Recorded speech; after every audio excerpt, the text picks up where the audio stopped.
¡Que viva la desobediencia civil pacífica! Gracias a los dos por estar aquí con la ausencia de Denise Dresser esta mañana. Gracias, Lorenzo, bienvenido. Muy buen día, Carmen. Sergio Aguayo, contigo comentábamos hace unos instantes de los temas, desde luego, de esta mañana. Hay muchos asuntos.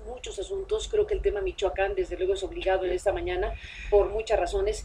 Pero hay una cuestión que involucra pues todos los ángulos que quedamos sobre el asunto de los derechos humanos una vez que se presentó, que se hizo el llamado examen periódico universal en Ginebra. Y bueno, pues México se sometió a este examen, se hicieron recomendaciones que se dieron a conocer el viernes pasado con un conjunto de ángulos y de temas. Estuvo ahí representado el gobierno mexicano a través del canciller José Antonio Meade, estuvieron voces diversas en este examen periódico universal donde los países cuestionan a México. Y bueno, pues ese es un tema, Sergio Aguayo, que tú has seguido de cerca y te pregunto, ¿cómo lo viste? ¿Dónde colocan a México en materia de derechos humanos después de este examen? Mira, el hecho fundamental es que México reprobó, y reprobó mal. La principal defensa que esgrimió el gobierno, los representantes del gobierno, que envió una delegación de 40 personas, fue que se reformó la Constitución y en su artículo primero se incluyó ya desde el 2011 unas palabras que ponen a los derechos humanos en el centro de la Constitución, lo cual es elogiable y hay que reconocerlo. Pero la crítica principal que hicieron los organismos civiles que estuvieron presentes es que tenemos leyes maravillosas, pero que no se cumplen. Y eso me lleva a uno de los grandes problemas de fondo que tenemos con los derechos humanos en México.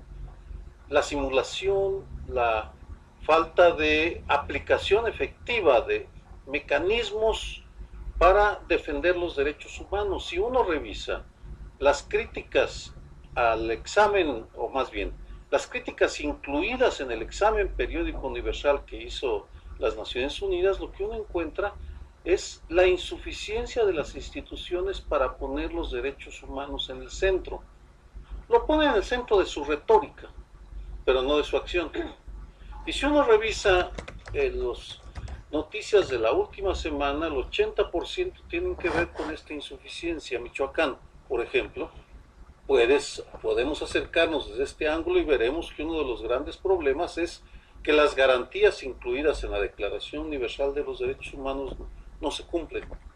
Porque, a diferencia de otros países en donde sí se ha avanzado, desde 1948, cuando México vota a favor, es de los primeros gobiernos que votan a favor de la Declaración Universal de los Derechos Humanos, México votó pero sin tener ninguna intención de llevar a la práctica la protección de los derechos humanos. Y aquí me refiero brevemente a un asunto fundamental que tiene que ver con la presencia de la Comisión Nacional de los Derechos Humanos en Ginebra. Ha habido varias críticas por lo improcedente de que la CNDH formara parte de la delegación de un gobierno, porque se argumenta, es poco elegante, porque se supone que la CNDH es autónoma. Y es precisamente lo endeble del término de autónomo lo que tiene a los derechos humanos en México en tan triste situación, porque los organismos públicos de derechos humanos encargados de tutelar derechos, pues a veces, la mayoría de las veces, están más preocupados por quedar bien con quien gobierna, con quien viola los derechos, que por defender a las víctimas. En ese sentido hay un ángulo que vale la pena recordar. Uno de los pocos organismos públicos de derechos humanos que se escapan a esta categorización tan dura que estoy haciendo es la Comisión de Derechos Humanos del Distrito Federal. Y la batalla que se está dando en estos momentos para sustituir al titular de la comisión es fundamental, porque es la única comisión de derechos humanos que responde a un modelo diferente al de la CNDH. La CNDH quiere, por supuesto, imponer su modelo, su forma de defender los derechos humanos, que es bastante retórica, formalista, legalista, frente a la modelo de la Comisión Capitalina, que está definitivamente más cargada a favor de las víctimas. En ese sentido, pues, mira, es lógico que se reprueben a México, porque nuestros legisladores y gobernantes piensan que con la creación de burocracias basta para defender los derechos humanos, y sí han creado burocracias, y la Comisión Nacional de Derechos Humanos es una de las más ricas, es la más rica del mundo, vamos, es la que recibe más dinero en el mundo. Mira, la Comisión Interamericana de Derechos Humanos tendrá un presupuesto de, no rebasa los 10 millones de dólares. Aquí estamos hablando que tiene, no recuerdo, casi 1.000 millones de pesos. Es decir, es un presupuesto gigantesco, y uno se preguntaría en qué lo usan. Pero no solo la CNDH, sino una buena cantidad de comisiones de los estados que son muy buenas para pelear presupuestos y muy malas a la hora de defender las víctimas. Por eso estamos tan mal. Pues ahí está esta revisión sobre ese examen. Ya veremos cómo responde México precisamente frente a estas recomendaciones que se le giraron desde Ginebra en este examen periódico universal.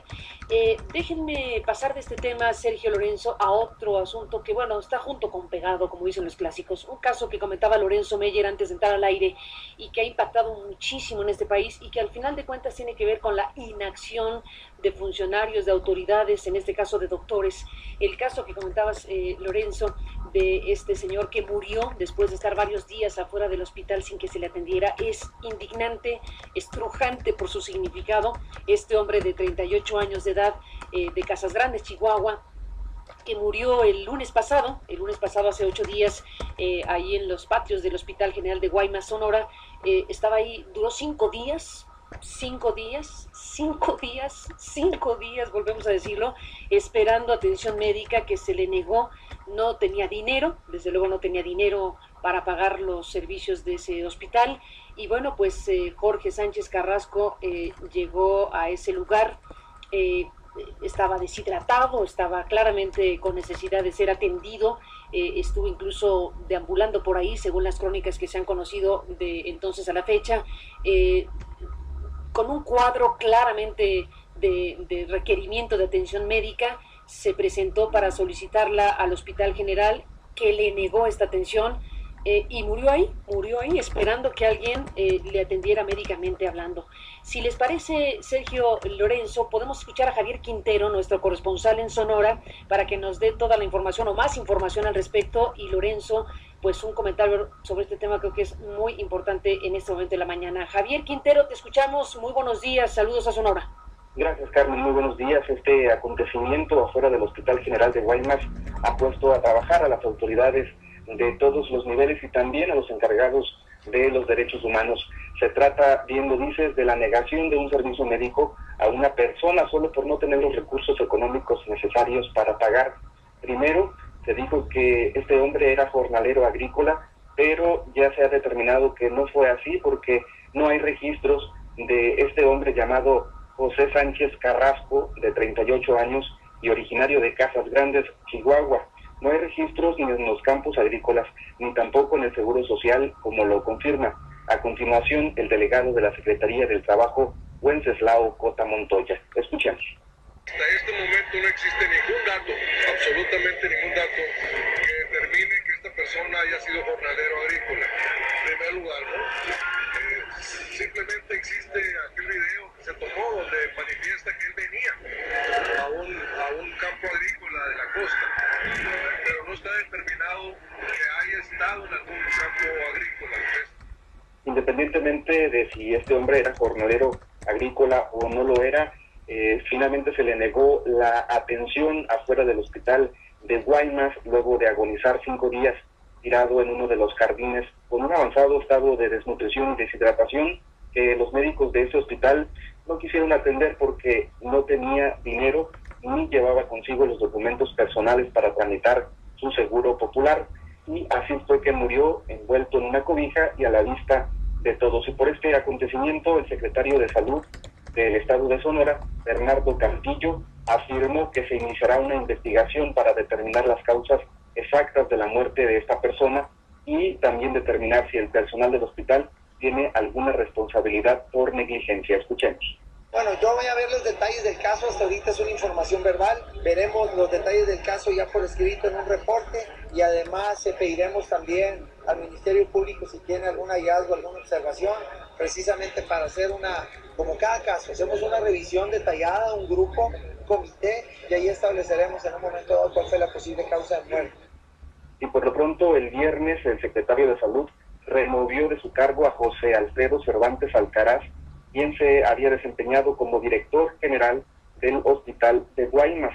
El cese del directivo se realiza, dijo el secretario, con la finalidad de garantizar la transparencia y objetividad en los procesos de investigación que ya iniciaron por parte del Ministerio Público, por parte de la Comisión Estatal de los Derechos Humanos. Carmen, el reporte que te puedo dar hasta este momento. Gracias por tu información, Javier Quintero, gracias y buenos días.